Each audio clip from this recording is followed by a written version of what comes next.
teman-teman DPC Kabupaten Cilacap dan teman-teman sosial media yang hendak mengikuti tes profesi ujian advokat. Ikuti terus akun DPC Cilacap, ada banyak sekali soal-soal.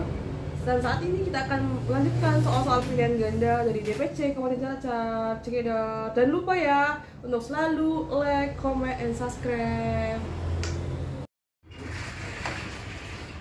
Baiklah, kita akan memulai dan melanjutkan soal pilihan ganda. Untuk nomor 51. Menurut hukum acara perdata, tergugat adalah A. Orang atau badan hukum yang menurut hukum diduga melakukan pelanggaran terhadap hak orang lain atau melakukan pelanggaran terhadap ketentuan undang-undang. B. Orang atau badan hukum yang menurut diduga melakukan pelanggaran terhadap hak orang lain. Yang C. Orang atau badan hukum yang menurut hukum diduga melakukan pelanggaran terhadap ketentuan undang-undang saja. Yang D. Semua jawaban salah. Baik, di sini nomor 51 jawabannya A. Orang atau badan hukum yang menurut hukum diduga melakukan pelanggaran terhadap hak orang lain atau melakukan pelanggaran terhadap ketentuan undang-undang. Baik, nomor 52. Agenda pada hari sidang pertama dalam hukuman acara perdata yang dihadiri oleh kedua belah pihak, yaitu A. Hakim mewajibkan para pihak agar menempuh mediasi. B. Hakim menjelaskan prosedur mediasi. C. Hakim menunda sidang untuk proses mediasi. D. A, B, C benar. Jawabannya nomor 52 D. Jawaban A, B, dan C benar. Baik, nomor 53. Hukum acara perdata memberikan peluang untuk dicabutnya gugatan dengan syarat bahwa pencabutan tersebut dilakukan oleh A. Dilakukan oleh penggugat secara sepihak asalkan tergugat belum menyampaikan jawaban. B. Dilakukan oleh penggugat secara sepihak meskipun tergugat telah menyampaikan jawaban. C. Dilakukan oleh penggugat atas persetujuan tergugat meskipun tergugat belum menyampaikan jawaban. D. Dilakukan oleh tergugat ataupun tergugat meskipun perkara yang bersangkutan sedang dalam pemeriksaan. Nomor 53 jawabannya A. Dilakukan oleh penggugat secara sepihak asalkan tergugat belum menyampaikan jawaban. Lanjut, nomor 54. Eksekusi mengenai tidak berwenangnya pengadilan negeri untuk mengadili suatu perkara perdata berkaitan dengan wilayah pengadilan disebut A. Eksepsi berkewenangan absolut. B. Eksepsi diktatoir. C. Eksepsi kompetensi relatif. D. Eksepsi paremteoir. Jawabannya C. Eksepsi kompetensi relatif. Baik, nomor 55. Sita revidatio atau revidatio baslek dapat dimintakan terhadap A. Barang bergerak memiliki pihak ketiga yang dikuasai tergugat. B. Barang tidak bergerak milik penggugat yang dikuasai oleh tergugat. C. Barang bergerak milik penggugat yang dikuasai oleh tergugat. D. Barang bergerak milik pihak ketiga yang dikuasai tergugat. Baik, nomor 55 jawabannya C. Barang bergerak milik penggugat yang dikuasai tergugat. Lanjut, nomor 56. Dalam praktek sering dijumpai bahwa penyitaan telah dilakukan terhadap harta kekayaan milik pihak ketiga. Upaya hukum yang dapat dilakukan pihak ketiga untuk mempertahankan hak dan kepentingan tersebut adalah yang A. Perlawanan. B. Gugatan. C. Derdenverzet. D. Verzet. Nomor 56 jawabannya C. Derdenverzet. Lanjut, nomor 57.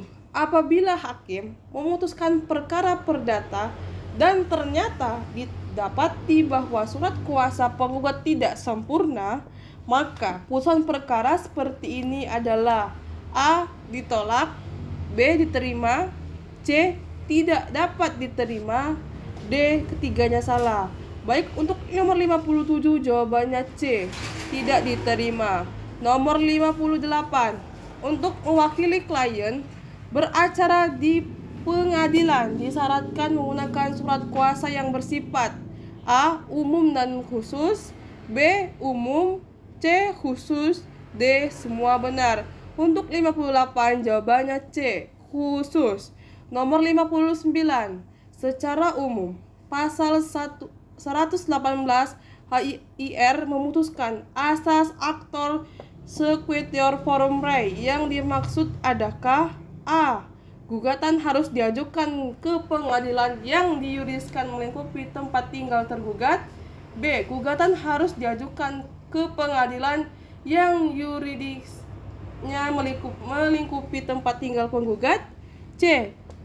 Gugatan harus diajukan ke pengadilan yang yuridiksinya meliputi tempat tinggal saksi dan barang bukti. D. Gugatan harus diajukan ke pengadilan yang yuridiksinya meliputi tempat tinggal penggugat dan tergugat.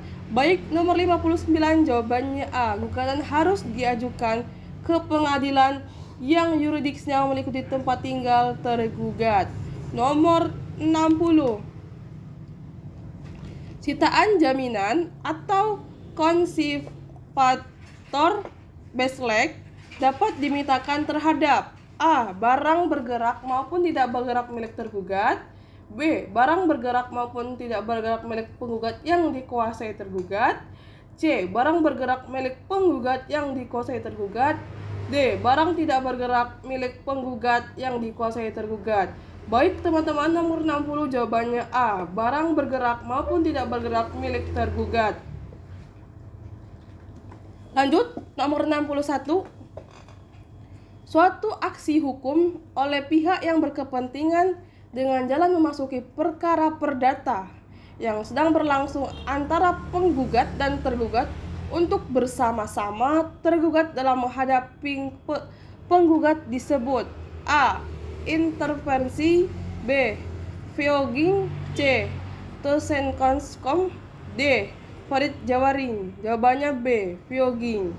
Baik, untuk 62, kekuatan pembuktian surat terletak pada A. Keasliannya, B. Tulisannya, C. Fotokopi, D. Duplikat.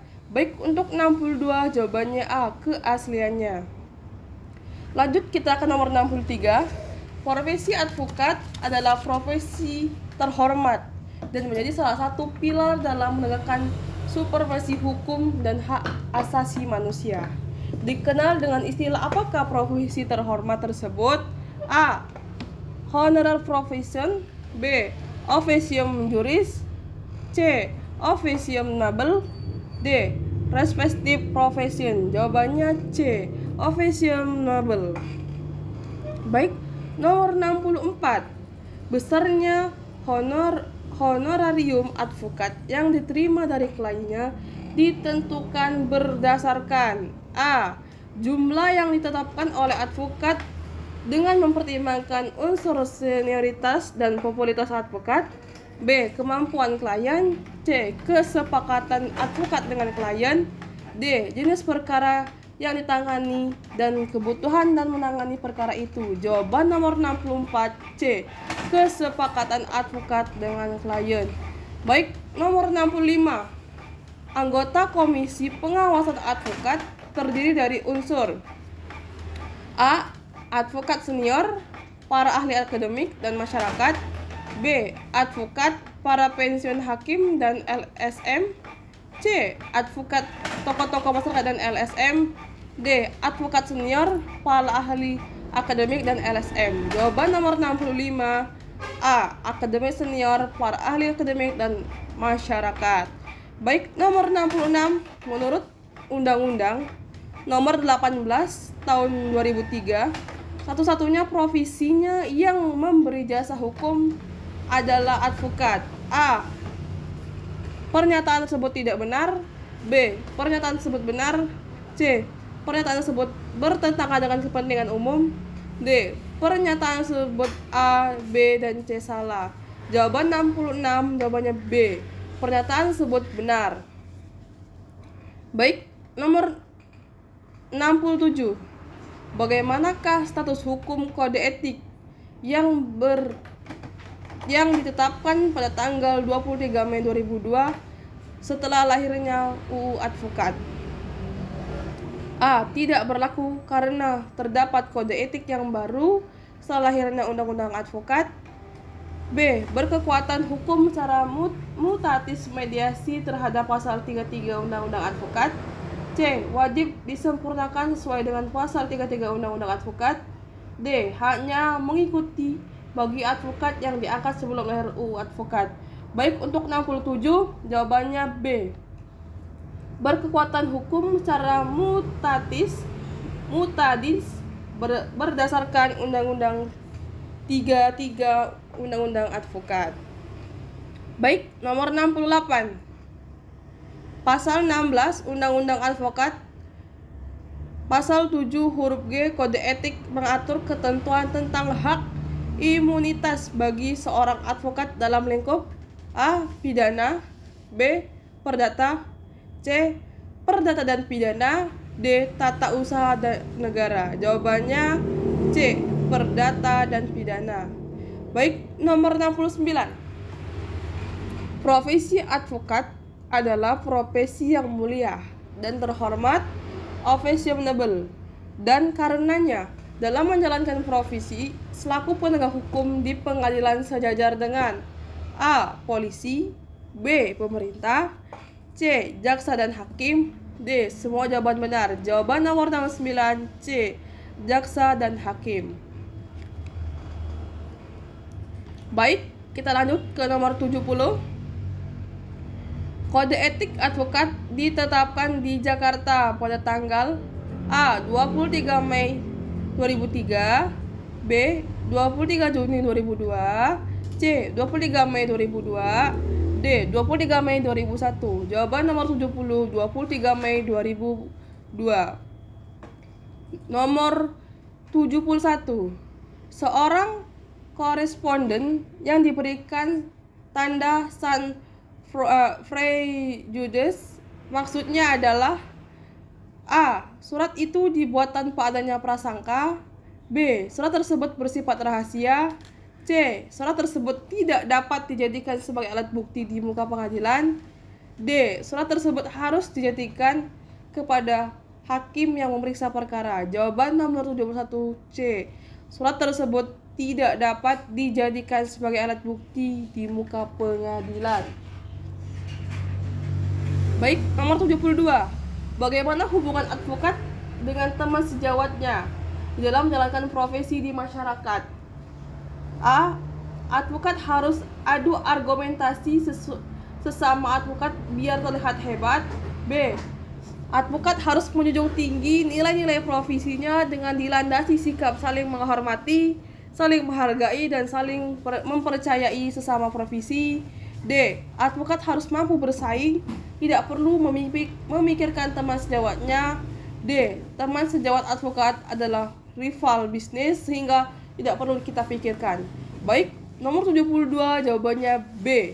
Advokat harus menjunjung tinggi nilai-nilai profesinya dengan dilandasi sikap saling menghormati, saling menghargai, dan saling mempercayai sesama profesi. Baik, nomor 73. Bolehkah seorang advokat menolak calon kliennya? Jawaban A. Boleh dengan mempertimbangkan tidak sesuai dengan keahliannya dan bertentangan dengan hati nuraninya. B. Tidak boleh karena agama atau partai calon klien lain dari yang dimiliki oleh advokat tersebut. C. Tidak boleh karena advokat adalah sebagai pemegang profesi bebas. D. Boleh karena ada klien berarti ada rezeki. Jawabannya A. Boleh. Ada pertimbangan tidak sesuai dengan keahlian dan bertentangan dengan hati nuraninya. Nomor 74. Jika seorang advokat dijatuhi sanksi berupa pemberitahuan sementara untuk waktu tertentu, maka A. Advokat tersebut hanya dapat menjalankan profesinya di luar sidang. B. Advokat tersebut hanya dapat memberikan konsultasi hukum. C. Advokat tersebut masih dapat menjalankan profesinya baik di dalam atau di luar sidang. D. advokat tersebut tidak dapat menjalankan profesinya baik dalam atau di luar sidang. Jawaban nomor 74D. Advokat tersebut tidak dapat menjalankan profesinya baik di dalam atau di luar sidang. Nomor 75. Sifat bantuan hukum yang diberikan advokat pada teman sejawatnya yang sedang didakwa dalam perkara pidana adalah: A. Wajib atau permintaan advokat yang didakwa itu atau jika tidak ditunjukkan oleh organisasi profesi. B. Boleh kalau advokat yang didakwa bisa memenuhi honorium yang ia minta. C. Tidak boleh karena advokat adalah penegak hukum, maka ia tidak seharusnya melanggar hukum. D. Wajib diminta ataupun tidak oleh advokat didakwa itu. Jawaban nomor 75A. Wajib atas permintaan advokat yang didakwa itu atau jika ditunjuk oleh organisasi profesi. Baik, nomor 76. Berdasarkan kode etik advokat, apakah mantan hakim dibenarkan untuk beralih profesi menjadi advokat? A. Tidak dapat dibenarkan karena advokat adalah profesi yang bebas dan mandiri. B. Tidak dapat dibenarkan karena dapat menimbulkan konflik of interest atau pertengkaran kepentingan. D. Dapat. C. Dapat karena sama halnya dengan advokat, hakim juga berkedudukan sebagai penegak hukum. D. Dapat, namun dalam jangka waktu 3 tahun ia tidak dapat menangani perkara ditangani di pengadilan tempat terakhir dia bekerja. Jawaban 76D. Dapat, namun dalam jangka waktu 3 tahun ia tidak dapat menangani perkara yang ditangani di pengadilan tempat terakhir dia bekerja. Nomor 77. Apabila teradu telah dipanggil sampai 2 kali tidak hadir dalam pemeriksaan tanpa alasan yang sah, maka sidang dugaan pelanggaran kode etik: A. Dihentikan sampai pengadu bisa menghadirkan teradu. B. Dihentikan dan dipanggil untuk ketiga kalinya. C. Diteruskan tanpa kehadiran teradu. D. Diteruskan dengan cara memutuskan pengaduan di tempat diteruskan. Jawaban nomor 77D. Diteruskan dengan acara memutuskan pengaduan tidak dapat diteruskan. 78. Sanksi atas pelanggaran kode etik advokat Indonesia berupa: A. Teguran peringatan keras atau pemecatan keanggotaan dari organisasi profesi. B. Peringatan biasa, peringatan keras, pemecatan sementara untuk waktu tertentu agar pemecatan dari keanggotaan organisasi profesi. C. Teguran, skorsing atau pemecatan dari keanggotaan organisasi profesi. D. Teguran lisan, teguran tertulis, pemecatan sementara untuk waktu tertentu atau pemecatan dari keanggotaan ke organisasi. Baik, nomor 78 jawabannya B. Peringatan biasa, peringatan keras, pemecatan sementara untuk waktu tertentu atau pemecatan dari keanggotaan organisasi profesi. Baik, nomor 79. Dalam sidang pemeriksaan perkara pelanggaran kode etik advokat, baik pengadu maupun pihak terpadu: A. Harus hadir secara pribadi, namun jika dihendaki dapat diwakili oleh penasehat. B. Harus hadir secara pribadi dan jika dihendaki dapat didampingi oleh penasehat. C. Perlu hadir secara pribadi karena dapat memberikan kuasa kepada advokat. D. Tidak perlu hadir secara pribadi karena dapat memberikan kuasa pada orang lain. Jawaban nomor 79B. Harus hadir secara pribadi dan jika dikehendaki dapat didampingi penasehat. Nomor 80. Seorang advokat dapat diberhentikan dari profesinya sebagai advokat berdasarkan keputusan: A. Keputusan Ketua Pengadilan Tinggi setempat berdasarkan pertimbangan organisasi advokat. B. Keputusan Ketua Mahkamah Agung. C. Keputusan organisasi advokat. D. Keputusan ketua pengadilan tinggi. Jawaban nomor 80 C. Keputusan organisasi advokat. Baik, terima kasih. Semoga dalam ini bermanfaat untuk kita semua. Tetap semangat untuk menjalankan ujian profesi advokat.